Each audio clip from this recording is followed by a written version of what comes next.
Alright, quick update. 5 gallon, excuse me, 5 gallon. I got some fluval stratum. Never used aqua soil before, so this should be interesting. This right here is dry start method. There's a nice little piece of fluval wood in there, and then that little piece of wood there is, well, I found that. That's a piece of a root that I broke off of a bunch of roots in the parking lot at work. But I had that in there before. But I chopped up some moss. I chopped up some Java moss, like really chopped it up, and just kind of rubbed it onto the grain. So we'll see if that stays moist enough. But if it doesn't, I have more Java moss. But that's dry start method. Dwarf hair grass, dwarf sedge, S. repens here. And S. repens are fine because S. repens grow exactly the same immersed and submersed. Same exact plant. You pop it into water, it just keeps growing. Just like Ludwigias, kind of. Right there. Cryptoparvas. Cryptoparvas in the background. Nothing else really in there right now. The background back there, I might put like a piece of jungle val or something in the back corner right here. There's an Ammonia gracilis. There's 2 of them in here, just right there. They'll be around here too. There's just a couple of crypts, the brown crypts that I have, not the Winties, but the other one. I don't know what it's called. There's 2 of those in there. The background, I'll probably put some Rotala back there or something. So not exactly sure. So I just check on this thing. The lights are on a heavy timer. This light's not adjustable. This is a Nikru. Yeah, you probably can't even see the brand name, but it's a Nikru light from Amazon. It's like, I don't know, 17 bucks that I got a while back. And I just have the little spray bottle there, and I just open it up and mist it once in a while, and I ain't worried about if it's super airtight, because I mean, it's grass, it's repens. I know the grass will grow kind of dry, and the S. repens will grow kind of dry, and the Rotala, all that stuff will. I don't know about the Cryptoparva. I don't know if that's gonna start growing big immersed leaves or what, but I do know that I've grown all. I don't know about dwarf sedge either, really, but we'll see. It's just one piece of it in there. But I have more because my other one's in the big tank of Make Runners. So, I mean, it's just like kind of an experiment. Alright, I'm going to cover this up, go in the living room.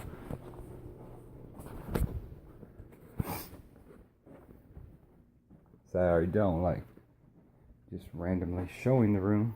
Alright, let me turn this lamp off.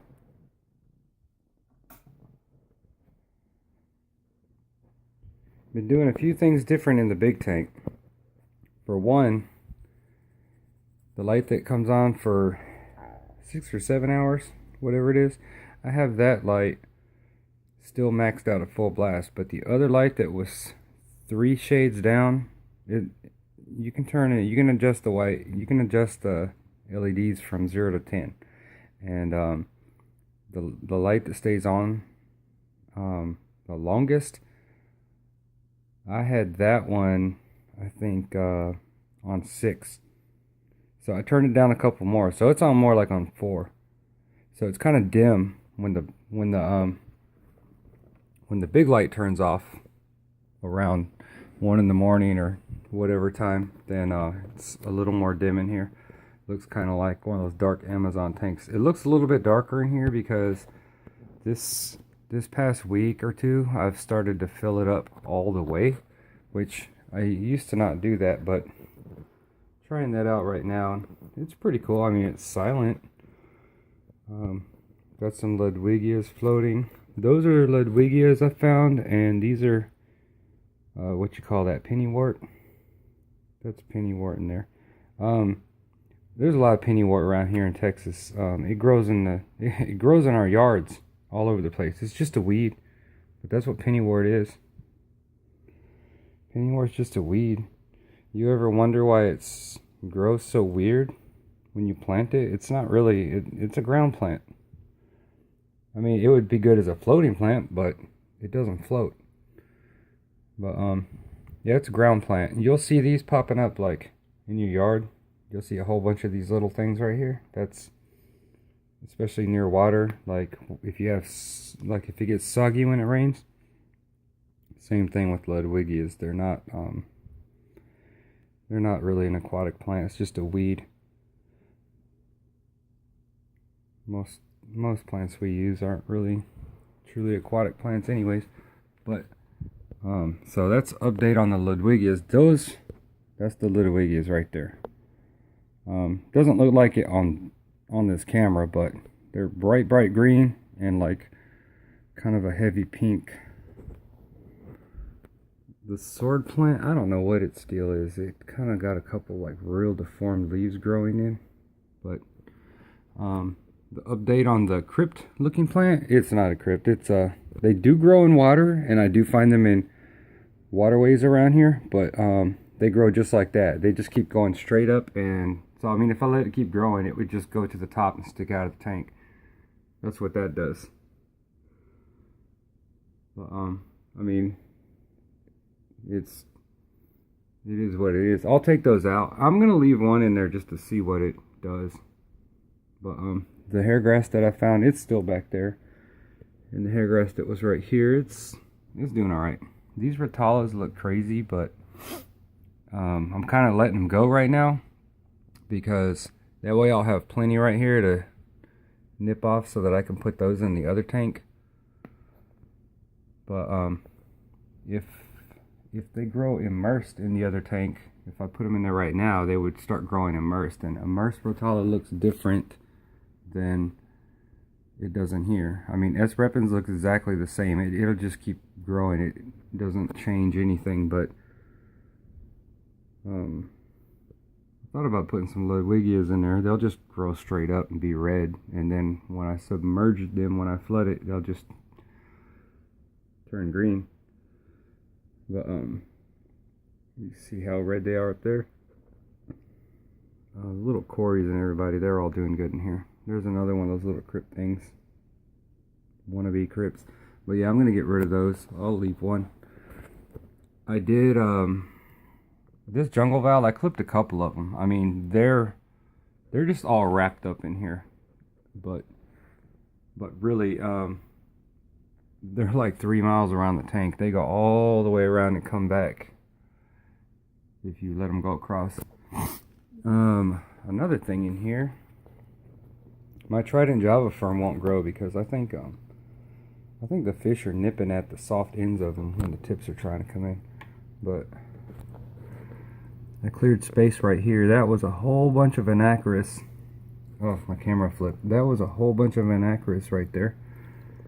And now it's just a big wide open gap. I took that, you can see it back there. There was a big high grow back there. That hygrophila, whatever. I just clipped it off and put it in there. So I mean, that stem is still back there.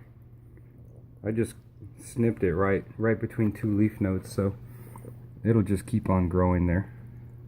And this piece here will grow. But I put two of those grass plants back there that look kind of like a giant dwarf sage, like that. I put two of them back there, but I might move them because they'll probably overpower that hygrophila thing. So back here, the jungle val, that big fat giant jungle val right there, it had a runner going back to here, and I just snipped it off because it's actually grown another runner and it's starting another one. So that's gonna put one like over here somewhere. So the dwarf sage, it slowed down a lot. Like for a little while it just seriously took off, and then suddenly it just slowed down. I did the same thing over here on this side. I think it took off, it blasted off because I stuffed a couple of root tabs down in there, and then it just started blasting off, and I guess it used up the real excess, and now it's slowed back down. But These crypts are doing okay, but it looks like they should be in a shadier spot because they get a little bit weathered and they'll get algae on them eventually because they grow so slow. But yeah, that's not parva. I actually have parvas in here now, real ones. We'll see how those do. This dwarf four-leaf clover, it's still carpeting around everywhere. I mean, it doesn't look like it ever moves, but then when you do look at it once in a while, you're like, well, there's a lot more than there was. And these guys here, these rotalas, they've started making little side plants and stuff in there. So there'll be plenty when I mow that down to put in the other tank. There'll still be plenty. The S. repens have really taken off since I took that purple snail out of here, because he was the one chewing everything up. And I don't know how well you can see, but all the S. repens in here are starting to look healthy. The bottom leaves that look all beat up, the weathered ones, those are old. I've clipped a lot of those off. But you see all those top leaves, they're starting to look really, really good. These guys don't bother them at all. But yeah, you can see that right there where it's forming new and everything. I mean, they look good. This cory here, I don't know what. Oh, never mind. He's just hiding. When I get close to the glass, sometimes they'll sit still. One of them earlier, though, he did a couple barrel rolls like he was sick, but then I dropped some food in there and he just started getting after it. So I guess, I don't know what. I think he was trying to sit still. Like corys will try to sit still and hide like you're not going to see them. They'll try to hold still. When you get near the tank, they'll just stop what they're doing and freeze. They think you can't see them.